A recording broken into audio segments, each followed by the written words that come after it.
saya akan sedikit memaparkan terkait topik utama kita, yaitu immersive experience. Nah, mungkin di sini saya ngambil salah satu keyword yaitu adalah the future of entertainment. Nah, di sini mungkin saya ingin sharing a knowledge terkait eh, media immersive experience ini di dunia hiburan. Itu karena Itu memang adanya nggak sih Bluetooth yang Bluetooth? sangkut Kan pautnya itu eh, karena kita berada di industri apa nih, hiburan dan seni pertunjukan gitu. Jadi eh, saya saya korelasikan dengan keyword tersebut gitu.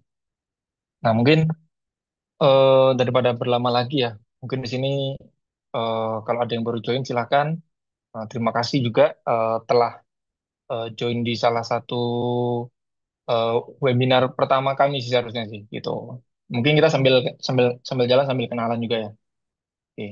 Nah, jadi kami adalah studio desain dan motion yang berbasis di Surabaya. Mungkin kalau yang belum tahu, jadi kami itu eh, spesifiknya sebenarnya itu menggarap desain dan motion gitu. Cuma memang pengaplikasian kami itu sangat spesifik sekali di video mapping gitu. Jadi memang salah satu inovasi kami yaitu menggunakan teknik media baru video mapping gitu. Nah, dengan media tersebut itu kami membuat eh, sebuah rancangan, sebuah hasil output itu berupa pengalaman baru, itu bisa untuk brand bisnis, itu bisa untuk art maupun buat performance biasanya.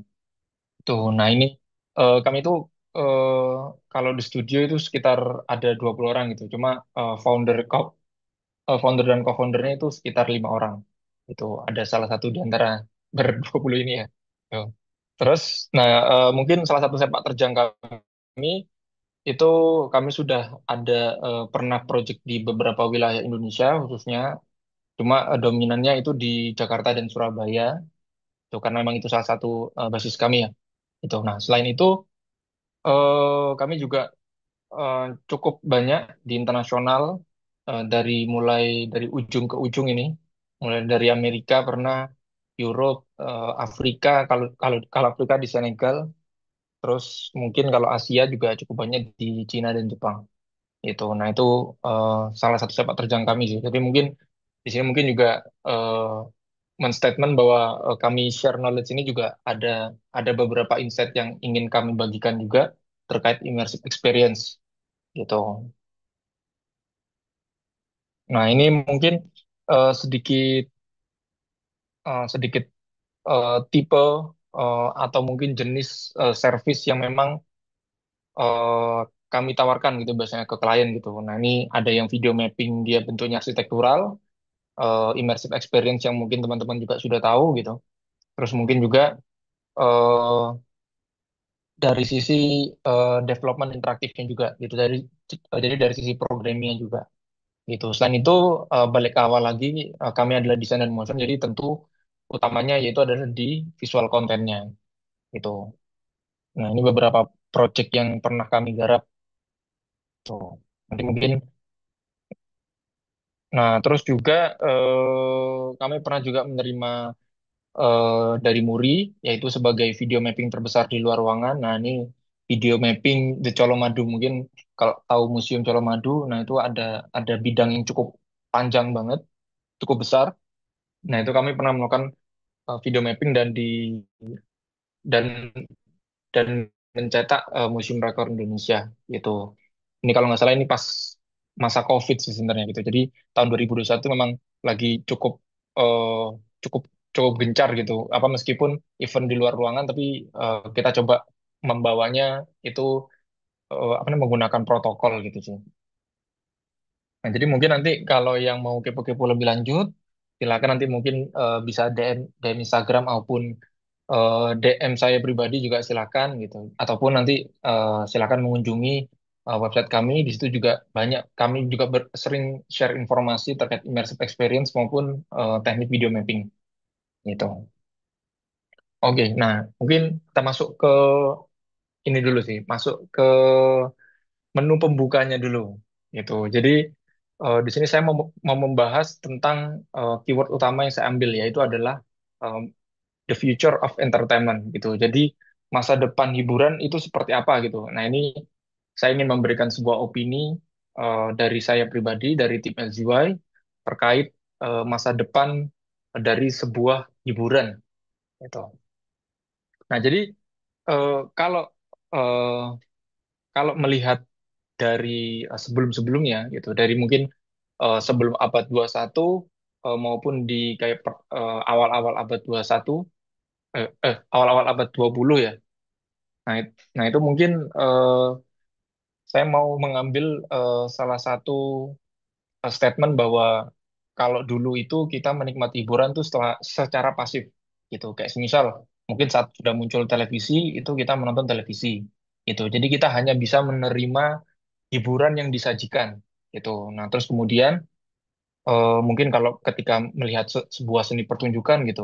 Nah, itu kita eh, selalu diberi gitu. Jadi kita itu hanya dipaparkan, kita hanya diberikan, kita hanya disajikan gitu. Jadi menurut saya itu dari sifat visi entertainmentnya itu sangat pasif gitu. Jadi kita memang bayar, datang, duduk, terus kita menikmati gitu. Kita disajikan, kita tidak tidak punya kontrol gitu istilahnya.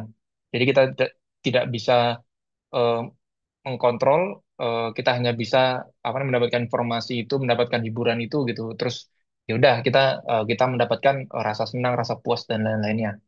Nah, namun eh,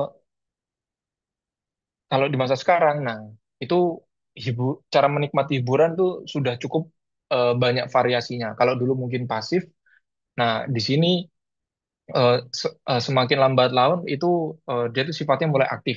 Jadi di mana kita itu punya peran sebenarnya, kita itu punya kontrol bahwa kita itu juga bisa apa namanya menikmati hiburan dengan cara aktif gitu, dengan cara ada partisipasinya, dengan cara kita itu bisa mengkontrol apa yang bisa kita dapat, kita bisa mengontrol eh, apa hiburan yang kita bisa terima gitu. Gitu. Nah, itu mungkin salah satu eh, salah satu opini saya gitu terkait pasif dan aktif entertainment gitu. Nah, ini mungkin juga karena memang aktif entertainment itu ada hubungannya dengan pengembangan teknologi gitu istilahnya. Jadi dia ada dari sisi apa teknologinya karena memang teknologi berkembang bagaimana cara kita menikmati hiburan itu diimbangi dengan perkembangan teknologi. Nah, itu seperti mungkin kalau teman-teman tahu mungkin film-film yang mungkin kita terima saat nonton film dulu yang saat pasif entertainment ya itu kan mungkin kayak ketika nonton film Matrix gitu, mungkin Back to the Future gitu. Nah, di situ ada kayak eh, apa namanya konsep-konsep teknologi yang dia juga mungkin akan ada di masa depan gitu. Nah, salah satunya eh, future entertainment itu menurut saya ada di yang dipropose gitu atau mungkin yang yang di eh, yang disampaikan gagasannya itu di film Ready Player One. Itu salah satu menurut saya film yang memang mengusung metaverse ya. Dia apa mengusung hiburan yang dimana orang itu sebenarnya bisa masuk secara digital gitu. Jadi dia bisa bisa aktif juga, jadi tidak pasif itu, tapi dia bisa apa aktif dan juga masuk ke dalam lingkungan virtualnya. Tuh. Nah, ini menurut saya ini salah satu gagasan yang sangat-sangat mungkin bisa diimpikan sih. Dan mungkin ini kan film ini kalau apa nih kalau nggak salah itu tahun 2018 tahun 2019. Nah, itu juga cukup cukup apa populer sih gitu. Apalagi di sini mengusung eh, di saat memang ada apa namanya ya, rumor-rumor terkait munculnya dunia virtual, dunia maya gitu. Terus juga sosial media juga eh, saat itu juga sangat sangat berkembang gitu ya. Gitu. Nah, disinilah mungkin terus di saat itu di tahun 2020 di 2021 di situ malah terjadi COVID gitu, malah menuntut kita fully itu digital gitu karena mungkin perkara lockdown gitu ya. Jadi semua entertainment itu semua diaksesnya itu digital gitu. Jadi kayak sebenarnya ini kayak sebuah sebuah apa nih, sebuah kayak pertanda gitu loh bahwa kita itu juga juga ada cara hiburan yang memang bisa dinikmati di dunia maya dan kita juga bisa aktif gitu. Gitu. Nah, disinilah ada kayak sebuah kebutuhan gitu, di mana hiburan itu kita tidak hanya pasif menerima saja gitu, tapi kita itu seperti ada kayak dorongan lagi, hasrat lagi gitu, di mana eh, a- ada kayak hiburan yang memang kita ini harus aktif, terus kemudian kita ini bisa masuk ke dalam hiburan tersebut gitu. Gitu. Kita bisa terus engage gitu, kita bisa terus terlibat, kita bisa bahkan kita itu masuk ke dalam konsepnya. Kayak yang tadi di film tadi ya, Ready Player One kan dia membuat sebuah skema dunia, mungkin ada combat-nya, ada finance-nya juga gitu, atau mungkin juga ada lingkungan-lingkungan yang bisa dirasakan secara langsung gitu. Mungkin mereka ada yang kayak olahraga secara virtual gitu. Nah, itu mereka ingin ingin ingin membawa itu gitu dan kita semakin ke sini juga juga juga ada rasa seperti itu gitu, apalagi di tahun 2020, 2021, 2022 itu masih COVID kan, jadi kayak ada sebuah pertanda dan juga ada sebuah jalan gitu di mana ada teknologinya juga, eh, apa nih teknologi yang mengintervensi di situ gitu dengan kecanggihannya beberapa tahun lalu hingga sekarang pun juga sudah sudah sangat berkembang gitu ya gitu. Nah, disinilah muncullah kata immersive experience gitu. Kalau dulu sebenarnya sudah ada gitu. Cuma mungkin nyebutnya itu adalah experience ekonomi gitu. Jadi bagaimana dari sisi bisnisnya apa berdasarkan yang dijual yaitu pengalamannya. Sebenarnya kalau traveling dan lain-lain itu kan juga termasuk experience gitu. Nah, tapi di sini itu eh, muncullah sebuah keyword baru yang dibumingkan gitu karena memang ini juga katanya cukup cukup cukup marketing material gitu ya. Jadi immersive experience gitu. Jadi sebuah pengalaman yang memungkinkan pengguna itu bisa kita, bisa audiens, bisa yang lainnya gitu, sepenuhnya terlibat dalam lingkungan digital dan juga realita nyata gitu yang diciptakan oleh teknologi imersif gitu. Jadi di sini kata kuncinya sebenarnya uh, immersive experience itu ada intervensi yaitu teknologi imersif gitu. Jadi teknologi-teknologi yang bisa membuat sebuah pengalaman kepada pengguna gitu sehingga pengguna bisa masuk ke dalam konsep tersebut gitu. Tuh, jadi apa pengguna user itu tidak hanya berinteraksi secara pasif tapi juga bisa aktif gitu. Bahkan mungkin mereka eh, akan masuk ke dalam konsepnya gitu. Jadi kayak kayak kayak kalau di semiotik itu biasanya disebut membentuk realita baru sih gitu. Jadi membentuk realita yang memang apa sebenarnya itu maya gitu, tapi karena mereka sudah masuk ke dalam realitas tersebut gitu. Jadi mereka seperti kayak seolah-olah itu di dalam dunianya gitu. Jadi dunianya sudah kayak berbeda gitu. Gitu. Nah, di sini ada peran teknologi imersif gitu. Jadi teknologi imersif itu apa aja sih sebenarnya? Nah, ini mungkin saya sharing beberapa aja karena sebenarnya cukup banyak sih. Jadi ada yang memang dia mungkin secara pamor tidak tidak terlalu tinggi gitu ya. Tapi mungkin di sini yang sering digaung-gaungkan gitu kalau di market gitu. Jadi mulai dari VR, virtual reality, mungkin rekan-rekan sudah tahu ya, apalagi setelah naiknya Metaverse gitu, mereka mengeluarkan Meta Quest yang juga mengakuisisi apa Oculus gitu. Sehingga itu bagi menurut Meta, menurut Facebook itu salah satu investment yang jangka panjang nantinya gitu. Gitu dan itu muncul juga saat COVID itu gitu.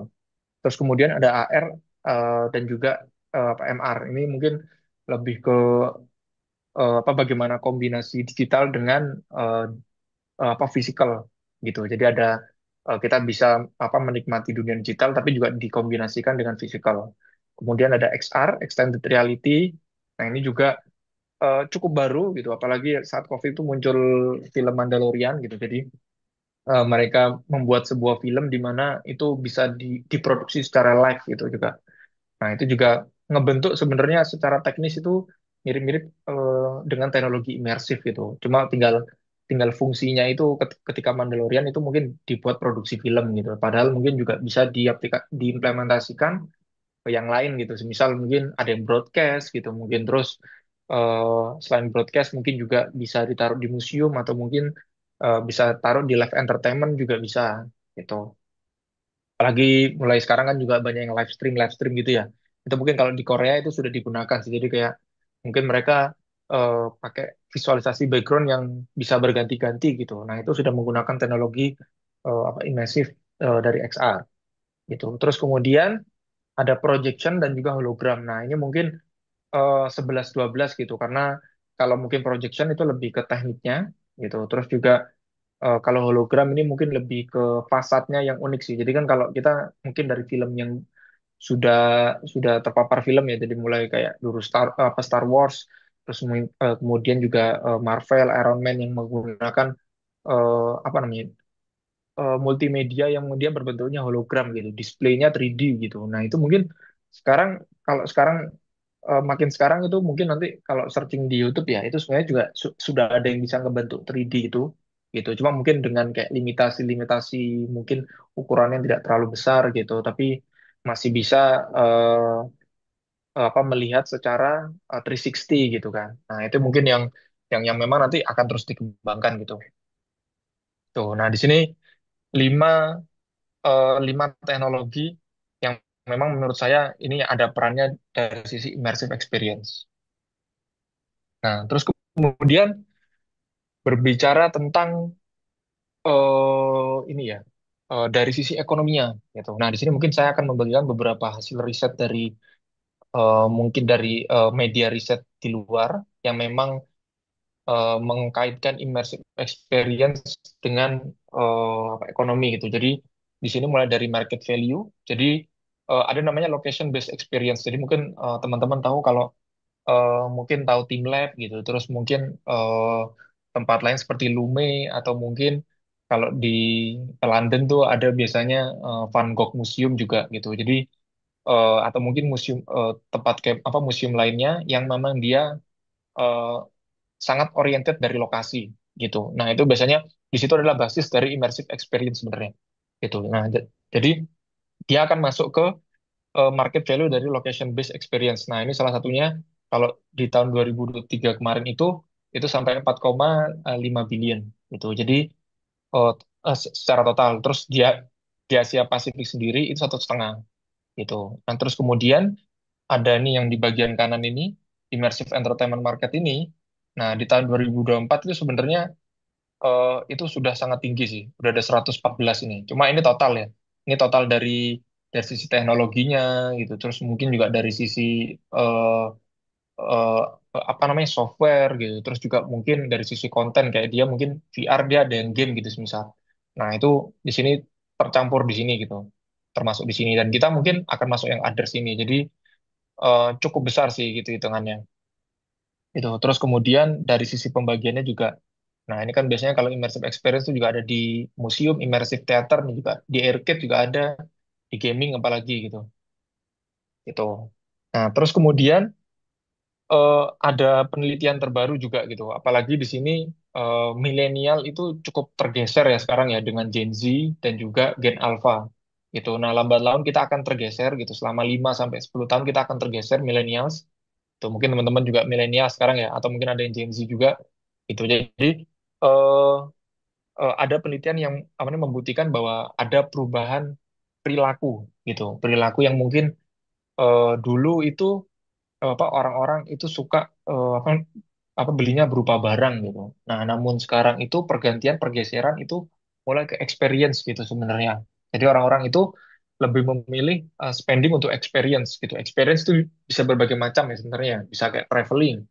Misal yang traveling kayak misal saya kemarin ke Jepang, saya juga akan mampir ke karena memang saya ada ketertarikan di apa museum-museum gitu ya, museum terus juga karena saya juga mengambil eh, apa namanya ketertarikan di immersive experience, otomatis saya akan berkunjung ke tempat tersebut gitu. Dan itu saya lebih memilih menghabiskan uang di situ gitu, ketimbang mungkin beli oleh-oleh gitu. Karena mungkin apa kalau oleh-oleh mungkin hanya eh, nanti akan diberikan gitu, sehingga mungkin kita tidak ada memori di situ gitu nanti gitu. Nah itu mungkin eh, apa namanya ada kayak ada pergeseran gitu. Jadi ada 74% itu memprioritaskan untuk menghabiskan apa uangnya itu untuk membeli sebuah pengalaman gitu. Nah, ini pengalaman ini, nah ini termasuk yang tadi datang ke apa lokasi yang punya immersive experience tersebut gitu. Jadi mungkin mereka ke museum gitu, mungkin mereka ke tempat-tempat exhibition yang memang dia apa semi permanen gitu ya, mungkin hanya 6 bulan gitu, mungkin datang ke sebuah acara gitu misal gitu. Nah itu mereka willing to spend gitu experience gitu ketimbang ke barang gitu. Ini salah satu hasil riset yang sangat menarik sih menurut saya sih gitu. Nah, kalau tadi melihat yang di luar gitu, bagaimana yang di Indonesia sendiri gitu? Bagaimana yang eh, eh, apa namanya melihat market yang ada di Indonesia? Nah, ini mungkin saya bisa share salah empat gitu dari apa yang muncul di tahun 2025 ini ya. Ini mungkin klaimnya ini muncul di tahun 2025. Jadi saya tidak ngambil yang di 2024, nggak ngambil yang di 2003, bahkan di 5 tahun sebelumnya. Ini saya ngambil di tahun tahun ini aja. Di tahun ini aja itu ada 4 immersive experience eh, yang publik gitu, yang publis di Jakarta gitu. Dan salah tiganya ini adalah permanen gitu. Kayak misal ini satu yang di kiri atas ini.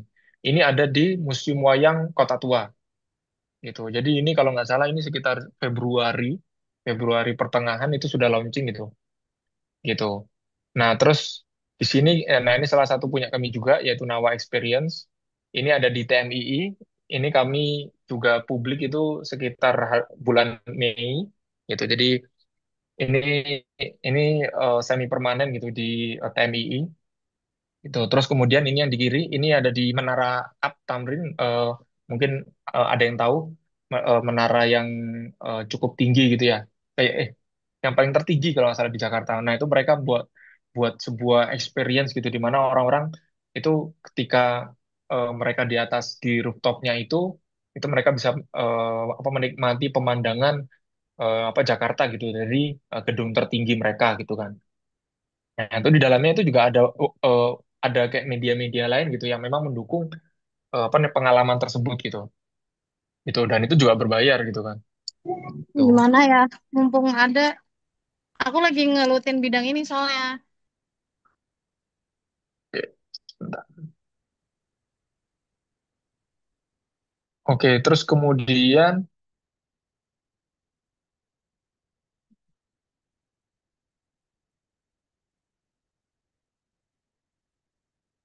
terus kemudian yang di kanan bawah nih. Ini juga baru ini. Ini ada di cuma kalau yang kanan ini adalah eventual ya.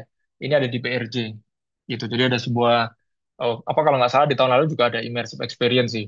Gitu. Jadi eh ini juga menjadi salah satu primadona gitu ketika dalam sebuah event gitu karena mungkin ini juga bisa menarik pengunjung gitu ya karena tadi kan keyword keyword immersive experience itu juga lagi lagi cukup populer gitu orang-orang juga ingin ingin coba gitu ingin kayak apa menikmati sebuah pengalaman imersif itu seperti apa sih gitu. Nah ini apa bukti bahwa eh, di sini tuh ada marketnya sebenarnya gitu. Dengan adanya 4 ini ya ini mungkin yang hanya saya sebutkan gitu itu belum yang mungkin di luar Jakarta mungkin ada yang di Bandung di Jogja atau mungkin di Jawa Tengah gitu atau mungkin ada yang di Kalimantan Sumatera dan juga di pulau-pulau lainnya gitu yang mungkin ada yang baru lagi gitu tuh. Terus, nah ini juga mungkin kalau dari sepak terjang kami, nah ini mungkin di LZW sendiri itu sudah cukup banyak project yang eh, menggunakan teknologi imersif gitu. Jadi mulai yang di kiri ini ada saat acara kenegaraan WPF di Bali, itu eventual itu hanya 4 hari, itu mereka membangun sebuah ruang immersive experience untuk menjelaskan tentang eh, apa water forum soalnya tentang air gitu yang ada di Indonesia konteksnya. Nah, terus kemudian yang di kanan ini dari Kemenparekraf gitu. Mereka ingin mempromosikan beberapa destinasi wisata gitu ya. Jadi mereka di Jakarta karena ini destinasi wisatanya di luar pulau ya. Jadi kayak ada di NTT, terus di Sumatera, di Toba gitu, di Sulawesi gitu. Jadi mereka ingin membawa itu ke warga Jakarta supaya mereka tertarik, seenggaknya mereka tahu gitu bahwa di sini ada destinasi wisata yang kayak wajib dikunjungi nih gitu. Kalau memang liburannya di Indonesia gitu. Jadi diajakin liburan di Indonesia aja gitu. Mereka mempromosikan itu gitu. Dengan cara membawa pengalaman yang ada di sana itu ke Jakarta gitu melalui teknologi imersif ini. Itu. Ini sama halnya dengan yang dua di bawah juga.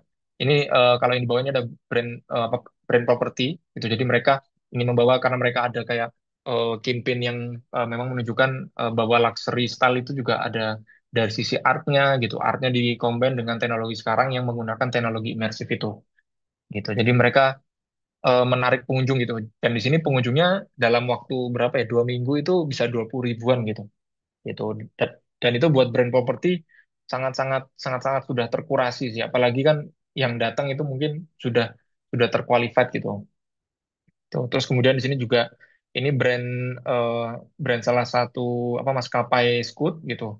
Mereka juga mengadakan pameran di Jakarta gitu. Mereka ingin bawa sebuah suasana baru gitu. Dan ini kalau nggak salah ini saat masa COVID sih gitu. Jadi memang di sini di sini sangat mendukung sih karena kan areanya kecil terus ada protokolnya jadi tidak harus dempet-dempetan gitu dan dibatasi gitu. Ini cukup cukup membantu mereka sih istilahnya.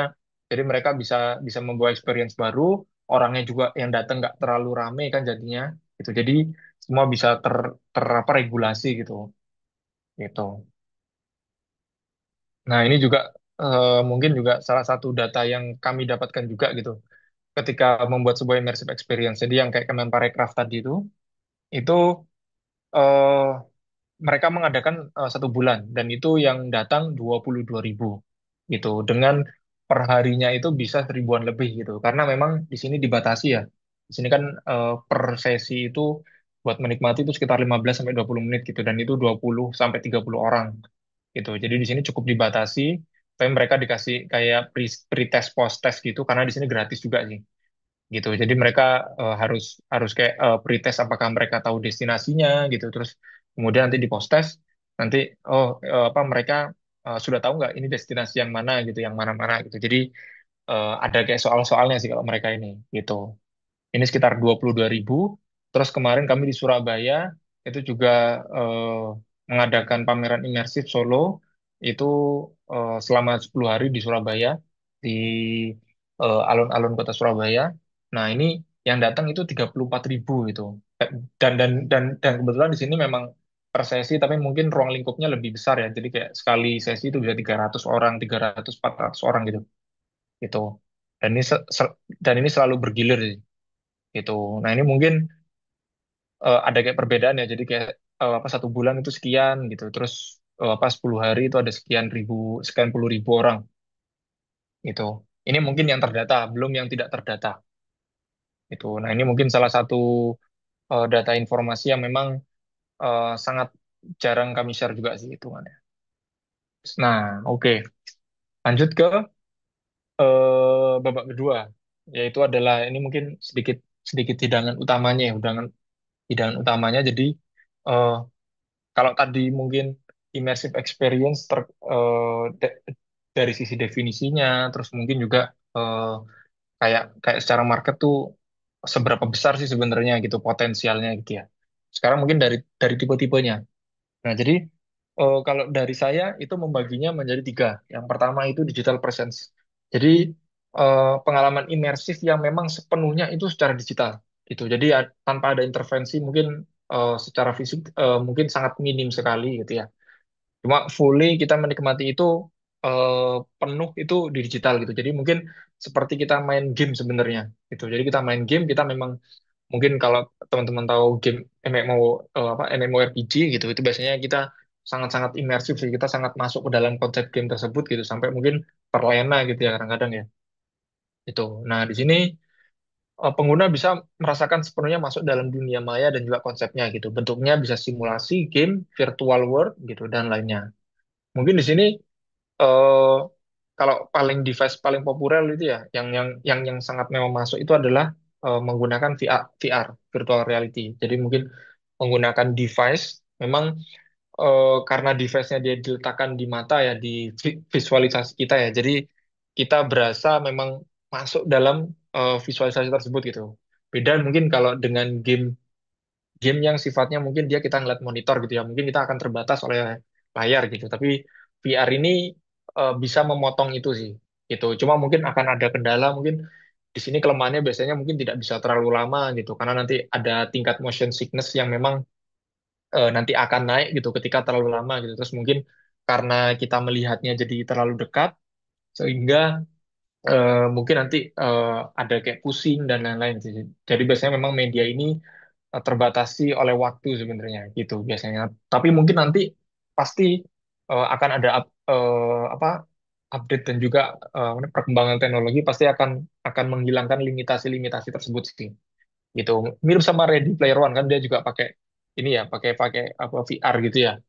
Gitu. Cuma kalau di filmnya kan diibaratkan dia masuk beneran gitu. Gitu. Nah, dan di sini juga pernah kami tes dalam sebuah event, mungkin tidak bisa saya tunjukkan ya, tapi kayak mungkin dia masuk, jadi kayak kita membawa mereka ke dunia lain gitu, dunia lain mungkin traveling juga bisa gitu, jadi kayak mereka mungkin belum pernah ke China gitu misal, tapi dengan VR itu mereka bisa kayak seperti hadir di China gitu, melihat gitu jalan gitu, terus mungkin melihat orang sekeliling berinteraksi juga bisa gitu itu. Terus mungkin atau enggak di dalam VR-nya itu disambungkan dengan sebuah cerita gitu. Jadi mereka bisa kayak sebagai menjadi main karakternya atau mungkin sebagai third person-nya gitu ya yang masuk dalam cerita tersebut gitu. Gitu. Jadi ini fully digital VR itu. Simulasi pun juga bisa ya kayak simulasi naik pesawat mungkin.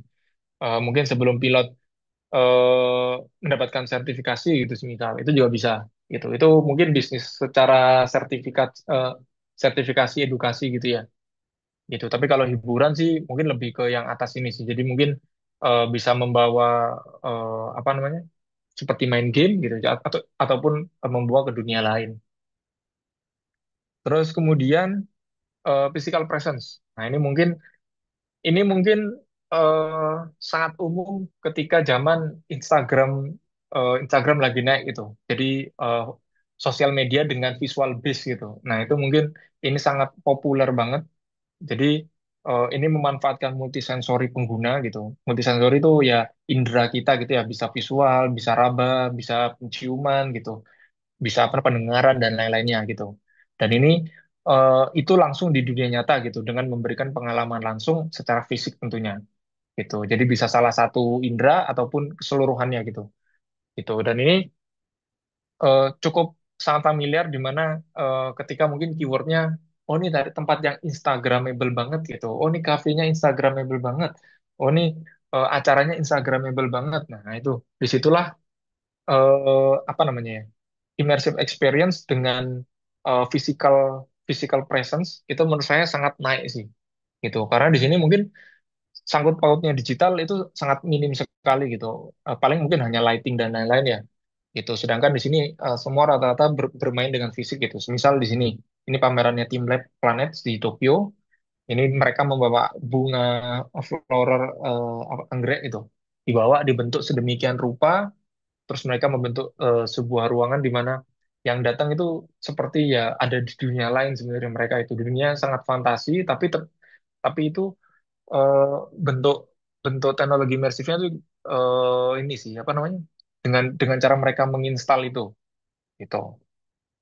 Jadi mereka membawa fisikal itu eh, dengan apa susunan sedemikian rupa gitu sehingga pengunjung itu kayak masuk ke dalam konsepnya gitu. Kalau ini kan seperti di tengah-tengah mungkin tengah-tengah taman bunga gitu, tapi dengan susunan yang mungkin agak aneh ya, jadi kayak menggantung gitu ya. Gitu. Terus yang lainnya, nah ini mungkin pamerannya Yayoi. Nah ini juga eh, sangat Instagramable gitu lah bagi orang-orang yang mungkin yang mungkin suka dengan apa nih berkunjung ke museum gitu. Mungkin biasanya ngelihat lukisan gitu. Tapi kalau mungkin ngelihat lukisan mereka eh, kayak kayak pasif ya. Jadi mungkin hanya bisa menerima visualnya. Oh ini bagus, mungkin maknanya seperti apa dan lain-lain. Nah, tapi ketika dibentuk menjadi lebih imersif gitu ya. Jadi kayak khasnya Yayo yang dot-dotsnya itu menjadi lebih kayak oh ini pengunjung bisa masuk ke area tersebut gitu, berkeliling gitu. Sehingga experience-nya mungkin antara satu dengan orang yang lain akan berbeda itu. Dan ini fisikal tanpa ada digital gitu. Terus yang lainnya ini juga yang cukup populer. di saat Instagram kata keyword Instagramable itu apa Instagram muncul itu adalah Museum of Ice Cream di US. Itu ini juga cukup cukup membuat menjadi salah satu anchor gitu, dimana ketika membuat imersif itu seperti kayak membuat sebuah dunia sendiri lah, gitu. Dengan mungkin dengan kalau di sini ya dia itu memanfaatkan eh, keyword es krimnya gitu, misal itu. Dan ini cukup sangat-sangat familiar gitu, banyak dijadikan riset juga. Nah, kalau di Indonesia sendiri gimana? Nah, ini salah satu eh, yang mengambil anchor tersebut gitu, yaitu ada yang bernama Hello.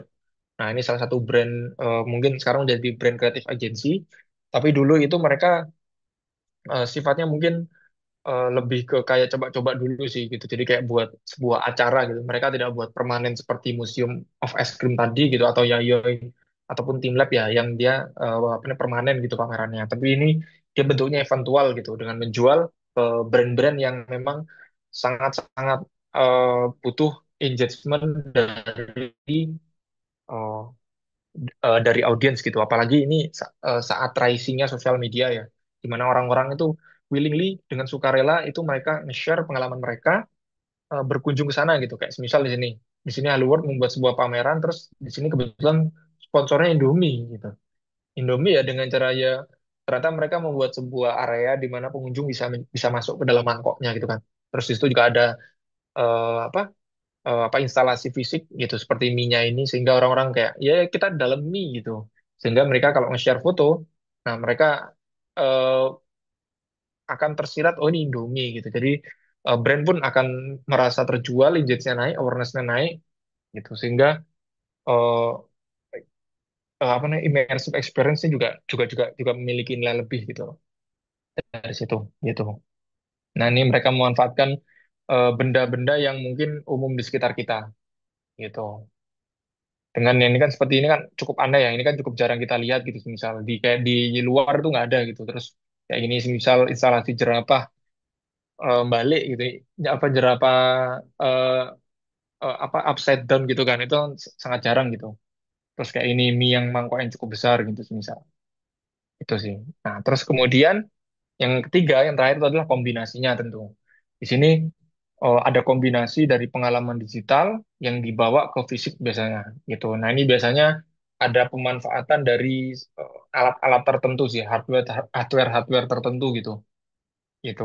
Bisa dia mungkin berupa device, atau mungkin bidangnya, atau mungkin memanfaatkan suatu benda, atau mungkin memanfaatkan yang ada di lingkungan sekitar kita gitu. Nah, di sini mengikuti konsep ataupun kebutuhan interaksi penggunanya ya. Nah, contohnya penggunaan AR, augmented reality. Itu menurut saya itu campuran kombinasi gitu digital dan fisikal gitu ya. Karena kita bisa menikmati mungkin visualisasinya yang bergerak itu di digital, tapi kita tetap harus connect ke yang fisik gitu supaya nyambung gitu, supaya dia ada eh, apa relevan dan eh, dan saling eh, dan saling berkolerasi gitu. Itu. Jadi eh, apa AR menurut saya ini salah satu teknologi yang memang memang tidak sepamor VR gitu, tapi memang di sini ada kayak peran-peran yang memang bisa kita manfaatkan gitu ketika membuat sebuah immersive experience gitu. Apakah nanti mungkin semisal di situ ada apa fisikal yang memang tidak bisa kita ubah, tapi kita perlu untuk menambahkan informasi gitu, sehingga mereka bisa lebih mandiri gitu. Misal di museum itu biasanya kan itu bisa ditambahkan kan. Jadi mungkin mereka disuruh masuk ke microsite, atau mungkin mereka mendownload aplikasi museumnya. Jadi kayak mereka akan mendapatkan sebuah informasi atau mungkin pengalaman lebih nih ketika mereka menggunakan fitur tersebut gitu. Jadi itu jadikan opsional hiburannya gitu. Nah, di situ fungsi AR sih. Ini salah satunya ya, yang di The Artec Pavilion. Terus kemudian, nah ini mungkin yang sering kita garap juga ya. Jadi ini eh, immersive experience yang dia bentuknya di dalam sebuah ruangan gitu, dengan memanfaatkan bidang-bidang artifisial gitu. Nah, ini salah satunya di The Loom, ini di Melbourne, ini cukup sangat populer banget sih, apalagi di Australia. Gitu. Jadi ini sudah banyak berkolaborasi juga dengan seniman-seniman gitu. Nah, jadi mereka membuat sebuah ruangan yang cukup luas gitu. Terus bidang-bidang tersebut itu bisa memunculkan eh, eh, apa visual-visual yang memang diproduksi secara digital gitu. Jadi aslinya itu digital tapi diproyeksikan gitu. Gitu. Sehingga munculnya seperti ya fisikal gitu. Ketika mereka pegang ya mungkin mereka akan bisa merasakan sensasi yang berbeda. Ketika mereka melihat mungkin akan akan muncul apa namanya? Ini pengalaman-pengalaman yang mereka itu bisa masuk ke dalam dunia itu gitu. Itu contohnya ini ya, ini ketika pamerannya Van Gogh ini kalau nggak salah. Terus Tim Lab. Nah, Tim Lab Planet ini juga salah satu anchor, salah satu suhu, eh, suhu imersif gitu. Jadi mereka juga sudah cukup lama sih, udah dari tahun 2000-an itu sudah buat seperti ini gitu ya. Cuma memang eh, kalau yang permanen-permanen tuh baru ada dalam kurun waktu 10 sampai 15 tahun ini ya gitu. Jadi ini di Jepang di planet ini. Ini kemarin saya juga ke Jepang tapi nggak bisa dapat gitu karena selalu full full book gitu. Kalaupun dapat pun cuma bisa kayak apa seorang, dua orang gitu. Jadi kayak buat rombongan tuh susah banget pokoknya di sini. Jadi kalau bisa kalau mau ke tim lab itu bisa sangat jauh-jauh hari sih gitu. Karena di sini cukup cukup populer gitu. Di sini juga mereka eh, menggabungkan visual digital ini ya, digital art ini ke dalam fisik gitu. Bisa macam-macam mereka membuat gundukan gitu. Jadi di sini juga artifisial sebenarnya. Gitu. Nah, kalau di Indonesia sendiri di mana gitu? Sudah cukup banyak juga. Salah satunya mungkin yang cukup terkenal ya di 1-2 tahun ini yaitu ada di Museum Nasional yaitu di Imersiva namanya. Gitu. Jadi di sini ada sebuah ruangan yang cukup luas gitu. Jadi pengunjung bisa masuk terus menikmati sebuah cerita visual yang disajikan oleh Museum Nasional gitu.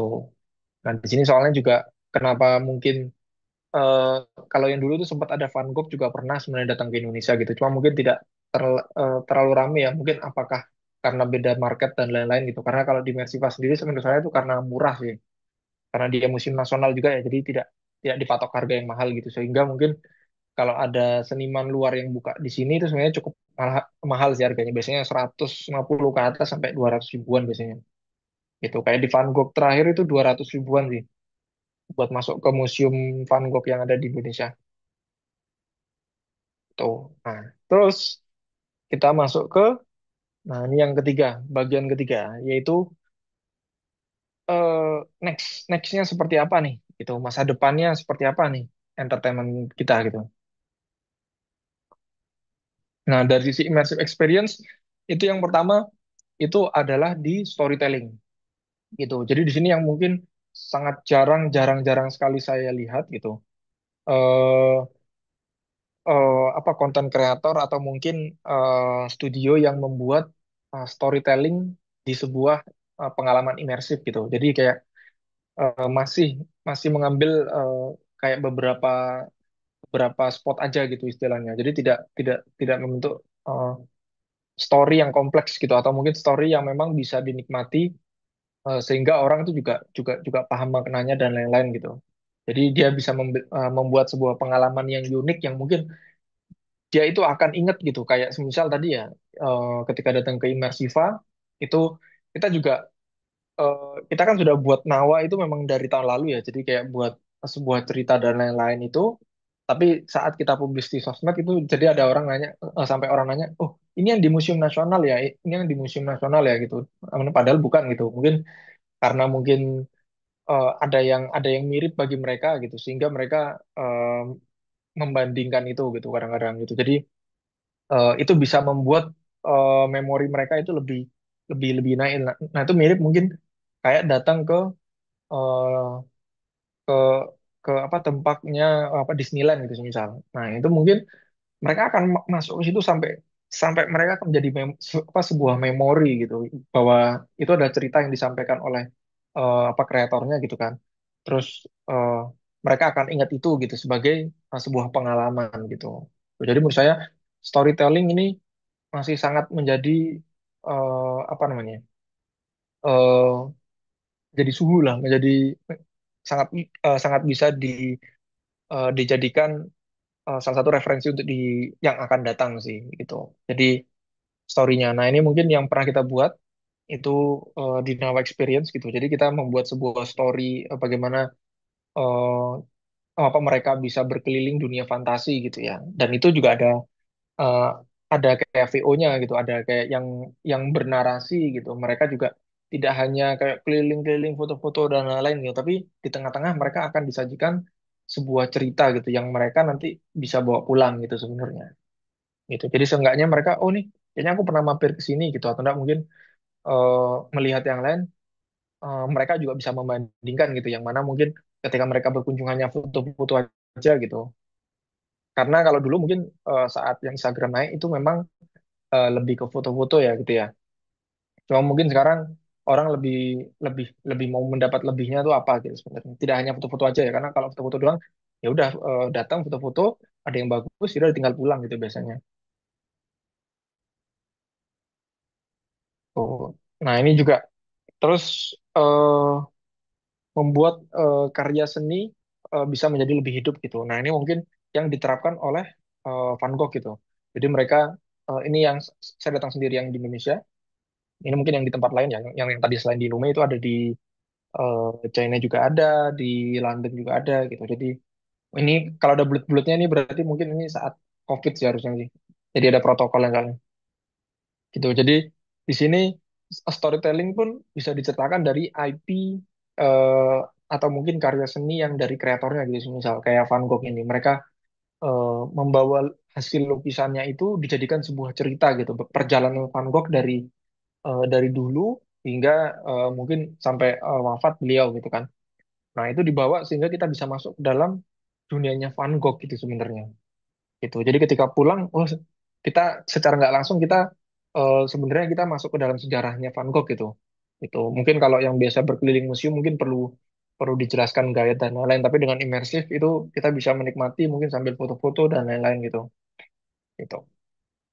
Nah, terus juga bisa dijadikan narasi promosi gitu. Nah, ini seperti yang saya terapkan di Kementerian Pariwisata gitu. Jadi mereka membawa destinasi wisata tadi ya, itu sebenarnya kita buat storytelling sih. Jadi gimana caranya ini kalau nggak salah itu ada 5 destinasi wisata. Jadi kita harus membuat kompleks sebuah cerita yang cukup kompak gitu dalam waktu 15 menit gitu ya.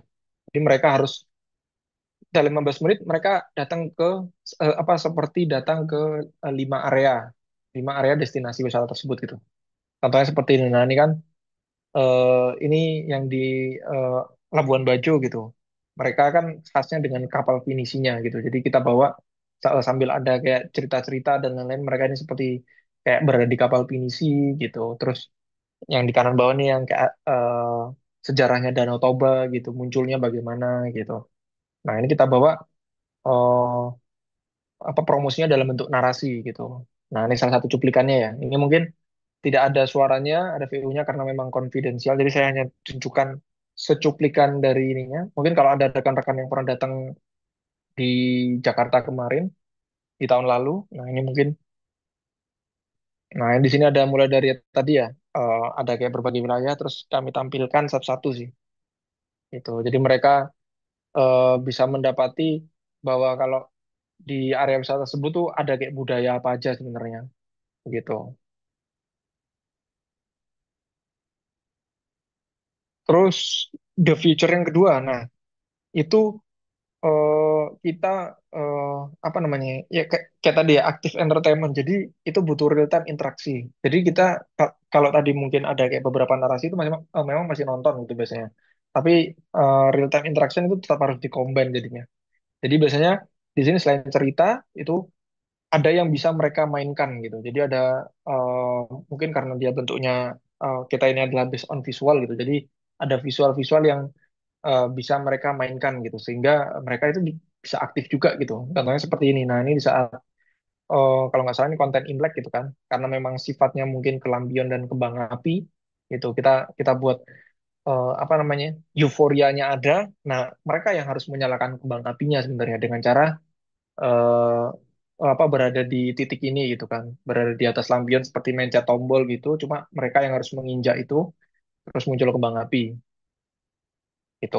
Nah, ini salah satu interaksi yang dibutuhkan lah karena mereka juga mungkin ingin ikut ambil andil gitu dalam peran ceritanya gitu. Terus interaksi juga bisa dibentuk dalam sebuah informasi juga gitu. Nah, ini mungkin khusus untuk apa namanya ya, brand-brand yang memang butuh informasi detail gitu. Seperti mungkin kalau ini ada brand seperti brand investasi gitu, misal brand keuangan yang memang dia mungkin secara audiens itu mungkin milenial ke atas gitu kan, sehingga mungkin tetap harus ada informasi-informasi detail yang ditampilkan gitu. Karena biasanya klien-klien seperti ini ya ini tipikalnya mungkin yang dia agak-agak brand-brand yang cukup kaku sih. Nah, ini gimana caranya kita bisa membuat lebih kreatif aja gitu sebenarnya dengan tampilan apa imersif tadi. Terus kemudian, nah ini mungkin salah satu kunjungan saya di Jepang juga. Ini di Expo 2025. Di situ hampir seluruh pavilion itu ada immersive experience. Jadi mungkin teman-teman kan nanti kalau searching di YouTube atau searching di Google, eh, searching ininya aja deh, searching Expo apa website utamanya mereka aja, itu mereka nge-share semua immersive experience-nya itu karena kan ada apa aja di pavilion-pavilion negara-negara lain gitu. Ini salah satu kunjungan saya di Singapura, di pavilion Singapura. Keren, asik sih. Ayo diraup, dilempar, dilempar. Wow. Jadi ke atas, dibawa ke atas.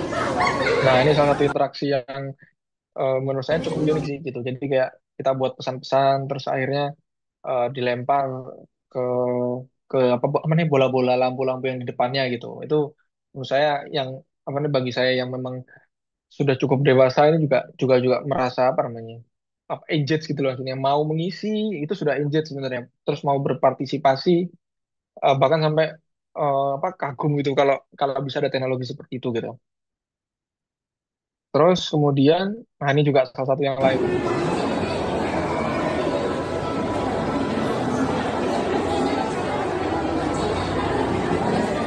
Ini jadi kita harus bergabung untuk mengalahkan bos jahat, energi bos jahat.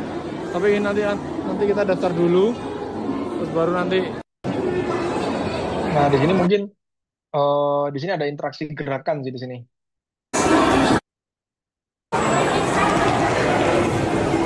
Ada sensor di bawahnya itu.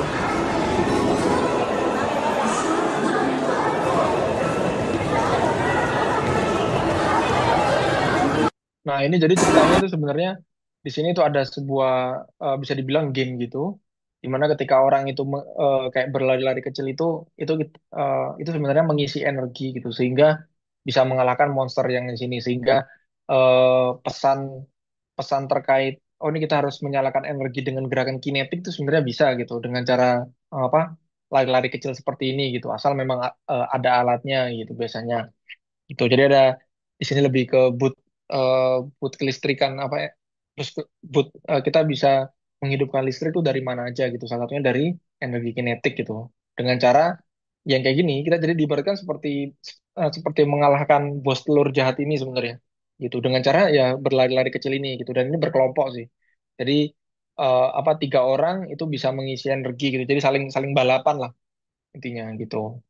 Nah, di sini ini menurut saya cukup kompleks interaksinya, tapi sangat-sangat menghibur sih, gitu. Jadi kalau secara sistem mungkin ini sangat kompleks, gitu, tapi buat yang orang orang yang hadir gitu, orang yang menikmati itu sangat-sangat menghibur sih, gitu. Bahkan saya cukup jarang melihat orang di sekitar area ini menggunakan handphonenya gitu. Jadi mereka saking saking saking menikmatinya gitu se- sampai lupa ngerekam gitu biasanya, gitu.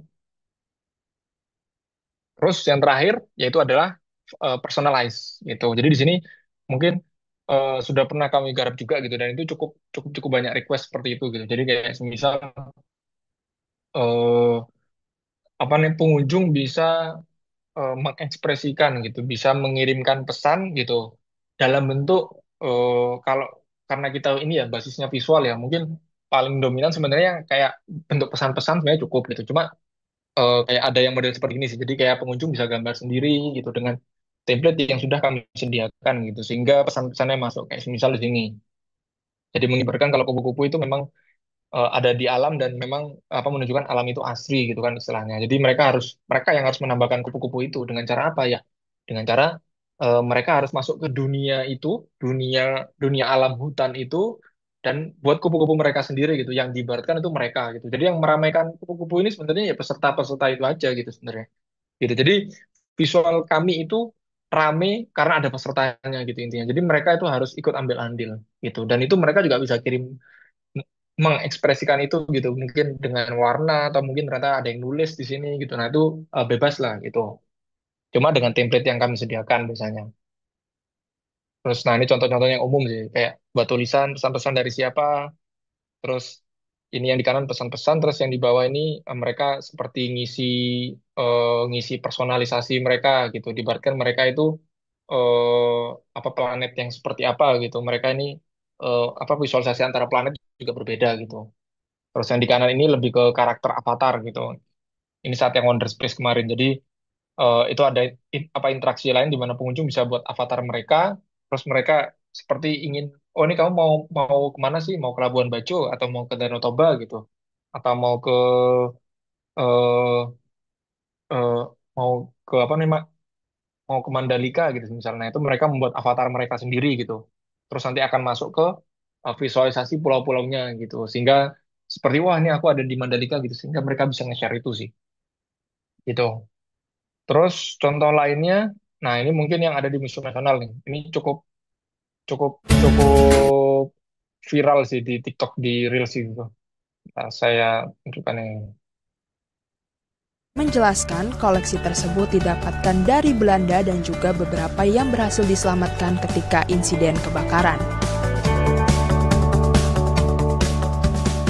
Hal baru yang hadir di tengah-tengah museum ini adalah mengenal Paras Nusantara, pengenalan identitas melalui struktur wajah. Pertama, saya terlebih dahulu berfoto. Lalu, wajah saya akan terdeteksi di layar untuk mengetahui asal-usul, ras, dan juga suku berdasarkan kecocokan 78 lukisan karya Maestra Raden Mas Pinggade pada tahun 1935. Jika pengunjung ingin mengabadikan hasil dari instalasi interaktif ini, foto dapat dicetak dengan harga Rp10.000.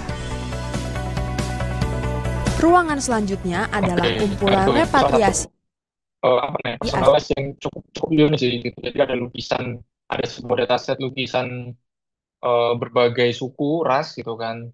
Terus kita dicocokkan dengan foto kita aslinya terus dicampur gitu, di combine gitu menggunakan AI dan lain-lainnya gitu lah.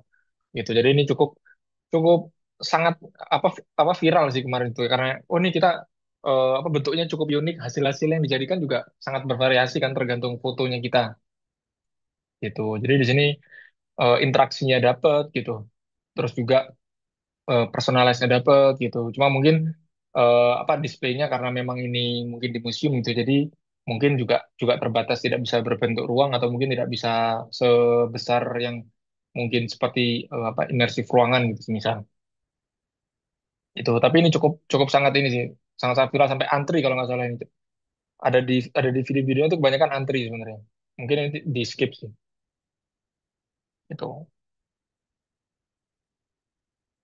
Oke, nah terus yang mungkin ini adalah ini ya makanan penutup ini stage 4 ini babak keempat. Jadi cara membuat immersive experience. Nah ini mungkin karena memang keterbatasan waktu dan juga sesi. Nah jadi mungkin di sini saya akan menyampaikan hanya sekilas saja gitu karena biasanya ini saya ada di workshop yang berbeda gitu. Karena biasanya ada di seminar atau eh, materi yang berbeda gitu. Karena di sini cukup cukup cukup kompleks gitu. Jadi mungkin secara singkat itu biasanya kalau kami membuat immersive experience itu ada dua proses ini gitu. Jadi dari technical proses dan juga kreatif proses gitu. Karena tetap ya kita karena kita studio desain dan motion gitu. Jadi kita tetap basisnya itu ada di kontennya gitu. Nah, cuma memang kami juga paham terkait technical prosesnya gitu. Karena memang secara apa namanya, secara pengalaman kami sudah pernah membuat gitu permanen, event dan lain-lainnya gitu, indoor, outdoor itu kami sudah pernah semua gitu. Eh, Bahkan yang mungkin kayak outdoor mungkin yang orang-orang nggak kira itu kayak misal yang di acara kementerian itu outdoor sebenarnya. Terus yang di acara brand property tadi itu juga outdoor gitu dalam sebuah apa namanya ya, sebuah lapangan gitu kan. Ngebuatnya gimana? Nah itu mungkin secara technical proses kami cukup pengalaman di situ gitu. Jadi kayak mulai dari technical proses itu sebenarnya mungkin mirip dengan membuat sebuah ruangan ya. Jadi kita tuh ada trialnya, terus kemudian kita membuat sebuah gambar tekniknya, membuat simulasi, terus juga membuat yang terakhir itu yang ini membuat template-nya istilahnya, template sebelum dilempar ke tim kreatif gitu. Sehingga hasil akhir darinya adalah sebuah template gitu. Terus kemudian dari kreatif proses itu sebenarnya ini mirip dengan membuat animasi. Bedanya itu ada dari sisi mungkin teknis formatnya yang berbeda. Jadi kayak storyboard kita buatnya template-nya seperti ini, bukan storyboard datar ya, tapi storyboardnya 3D dia. Storyboardnya harus berbentuk perspektif istilahnya. Jadi tidak bisa storyboard biasa karena nggak akan kebayang sih.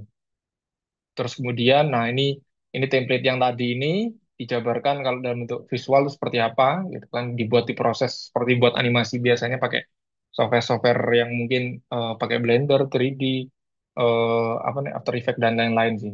Terus kemudian baru ini yang akan berbeda sih di ketika dicoba gitu. Jadi di sini ada proses trial errornya gitu. Jadi ada eh, membuat konten imersif itu tidak bisa ngawur gitu, terutama dari sisi speednya gitu. Karena di sini kita bermain dengan dunia digital yang kita bawa ke dunia nyata, jadi kita juga harus tahu secara secara fisikal, secara fisika itu juga yang aman itu seperti apa gitu, gitu. Karena mungkin saya pernah ke area immersive experience lain ya, terutama yang mungkin bentuknya ruang seperti ini gitu. Jadi banyak yang mungkin me, apa namanya ya,